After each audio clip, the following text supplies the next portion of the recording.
Greetings, Spartans. I'm Sydnee Goodman, and this is Halo the Series Declassified.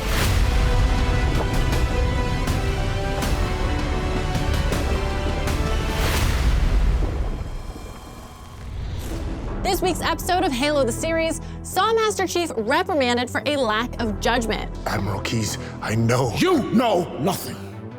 Because it's not your job to know. It's mine. Not a great look, sir.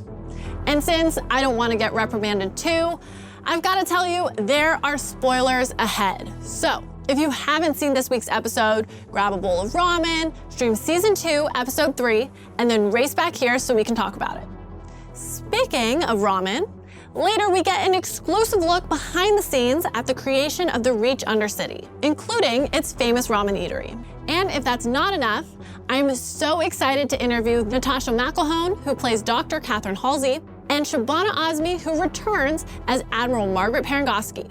But first, this week Master Chief led Silver Team on an unauthorized mission and got in big trouble. Will Kai, Riz, and Vanek ever trust Master Chief again? Here's a look at the complicated relationship dynamics among some of the UNSC's finest. You good?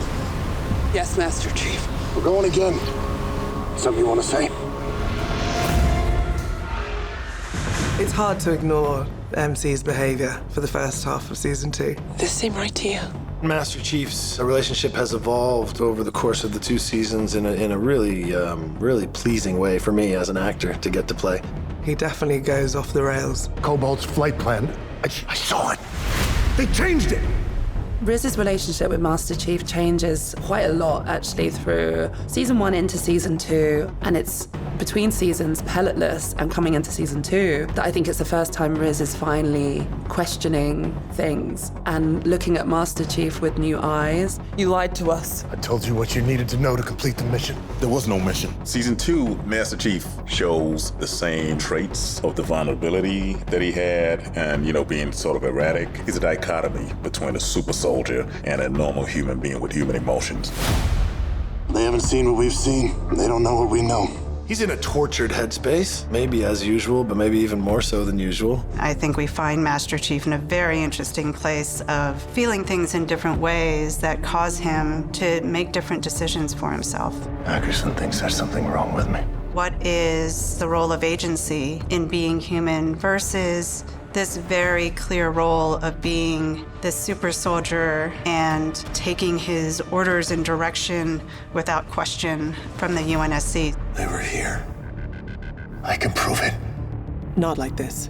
So then in coming into Season 2, everybody seems to be questioning Master Chief's leadership and decision-making. He loses their trust. Kai is maybe one of the last to join the people that are questioning him, but she joins. Given your recent behavior, would you trust you? Kai's relationship with John shifts in Season 2. If Season 1 was her kind of discovering her emotions as the pellet came out, Season 2 is her less of a toddler discovering emotions, but more of like a teenager discovering what's right and wrong. You're not thinking straight. You're erratic. Since when do you question my judgment? And for him to lose her trust, I think, is one of the major moments of the season that is hard for him to deal with. I think she's the one that he would prefer to have on his side through thick and thin. I don't need a friend, petty officer. I need a Spartan.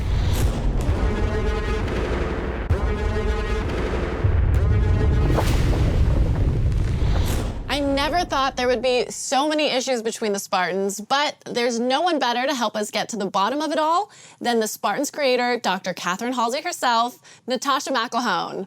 Natascha, thank you so much for coming by. Hi, Sydney. Thank you so much for having me back. So Dr. Halsey remains one of my favorite characters. What do you like about playing her? Like, what makes her such an interesting role? She kind of lives, not in the world that's surrounding her. She doesn't feel limited by, I suppose, her biological form. She thinks outside of it. If she can imagine things that the rest of us would just think were impossible or would discount immediately, and also the ability and the know-how to execute on some of these ideas. I kind of love drilling and diving deep into that possibility. At the end of Season 1, Halsey disappeared, but when we find her in Season 2, She's being held in a secret Oni prison. What's going on there? If you think about her character, she's always been in control. So when she sees the girl, Julia, the girl that keeps being sent is intentional, I think, to drive her to the edge of her sanity. She's being tested by Ackerson, and I think we're seeing the cracks. And then you see them more later on. This is a new experience for her and a very uncomfortable one, I think. In this episode, like you mentioned, we see Halsey and Ackerson very briefly interact. Can you talk a little bit more about their relationship, especially since, as you mentioned, Ackerson replaced Halsey in overseeing the Spartans? He thinks he's in control. He thinks he has her ensnared, that he's freaking her out because he's replaying a part of her history, her childhood history. As always, she turns it around on him, and it's a kind of touche moment at the end of the scene, and you think, oh, actually, she does have all her marbles and she's fine, and her operating system is still live and wired. I have Halsey's actual prop diary. So I feel like I stole your diary or something. Yeah.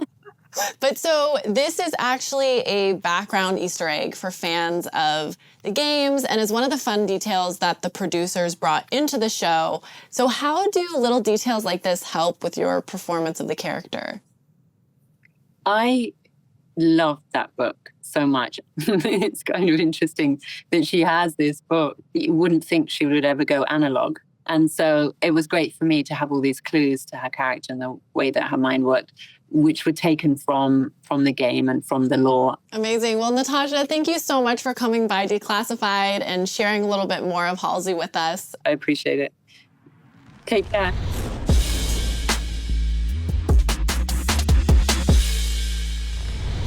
The Reach Undercity is all the rage and is known for the best ramen in the city. We thought you might enjoy a behind-the-scenes tour of that incredible set. Can you do me a favor, though? And grab me some ramen while you're there? Best in the city. As you can imagine, finding areas that are going to work for 26th century planets and those kind of environments are pretty tough to find. We found this power station a little way out of town. It was a completely raw shell of a place. For me, what it offered up was this opportunity to be able to create this cityscape. We ended up with this amazing city environment that you could walk through the arcades. We had bars, we had the ramen, we had this kind of arcade set up there where we created with Guy and the set deck team various different gaming platforms, some of which were directly related to the game itself. So you could go and fly a condor in this kind of arcade game.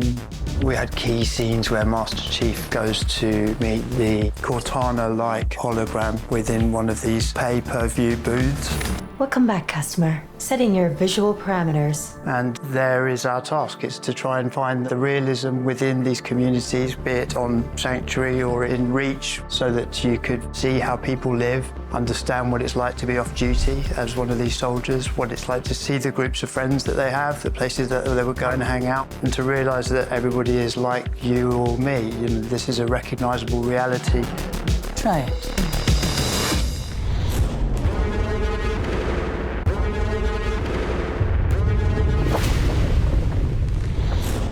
If there's anyone who knows about the power of meeting someone for ramen, it's Admiral Parangosky. She did talk to Master Chief over a hot bowl of it in the Undercity. And I'm very happy that I get to talk to the actor behind the Admiral, Shabana Azmi. Hi, Shabana. It's so good to see you. Thank you so much for visiting. Hi, Sydnee. So can I just say I was so happy when Admiral Parangosky showed up in this week's episode. So talk to me about how she's changed since the end of season 1 to when we pick back up with her in season 2. I think in the way the scenes are played, that till a long time, you really don't know what she's actually up to. In fact, in the way that she's written, in the first season, she was more or less Parangosky that you could predict. In this season, you see a different side to her. Admiral? Not anymore. I'm just a private citizen now. That always makes her character intriguing and much more interesting to play. So what are your favorite moments or episodes from season 1, or maybe these first 3 episodes of season 2? Do you have anything that stands out? The ramen scene, I find very interesting. It's very, very cleverly written. We enjoyed doing that, Pablo and I. I understand that you and Pablo had a little taste test before you shot the scene. How was it? So first we made the ADs have it. And we said, first you tell us that there's nothing wrong with it. I mean, we're just playing the fool, but it was fun. I hear that the set and shooting on location, I mean, it just sounds like such a full experience. What was your most memorable moments of shooting? At the end of season 2, for me, it was a big day in India for a festival called Holi, which is a festival of colors. And so sweetly, David and Pablo just decided to spring the surprise on me. And they brought the colors and they smeared me with it. And then Pablo kept dancing to a Hindi film song. Oh my gosh. It was so delightful. I still have photographs of that. And it was just delicious and left me with such a good memory. The relationships that it sounds like you guys have built, it sounds incredible. Absolutely. Shabana, thank you so much for sharing so many stories today. We loved having you on Declassified. It's such a pleasure. Thank you. I really enjoyed all of my scenes with Pablo, with Master Chief, because that dynamic was so interesting to me, that power struggle between John and Ackerson. Put yourself in my position. But my absolute favorite scene of the entire season was a scene from episode 3 with Ackerson's dad. Lift your chin up. Yeah. Played by Bill Patterson. He is a bit of a national treasure where I'm from and just such a wonderful actor. What the hell's wrong with you? It's funny. One of my favorite moments from season 2 is a scene between Ackerson and his father, where Ackerson is coming to comfort his dad. We realize in the course of the scene, it's the first time you meet him, that his dad has dementia. She's gone, Dad. Julia's gone. Mum too.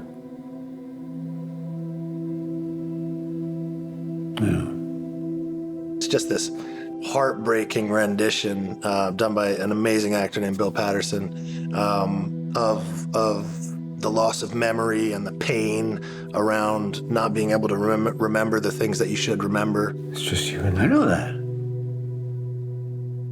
I damn well know that. Don't think that I don't know that. And to play what is possibly Ackerson's most vulnerable scene was first of all just such an incredible opportunity for me to show a different side of the character. It's a beautiful scene done by Joseph Morgan and Bill Patterson. Oh, promise me you won't let them take me alive.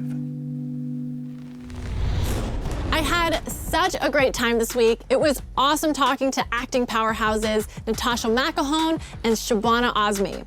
And next week, I get to chat with Danny Sapani, who plays Admiral Jacob Keyes, and Bentley Kalu, also known as Vanek 134. We'll be diving headfirst into Halo the Series Season 2, Episode 4. See you back here soon for more Halo the Series Declassified. I see some hard-ass Marines. What I do not see is doubt, I do not see defeat, and I do not see surrender. What the hell is this place? We're not the only prisoners here. Cortana? Dr. Halsey, run. Light him up!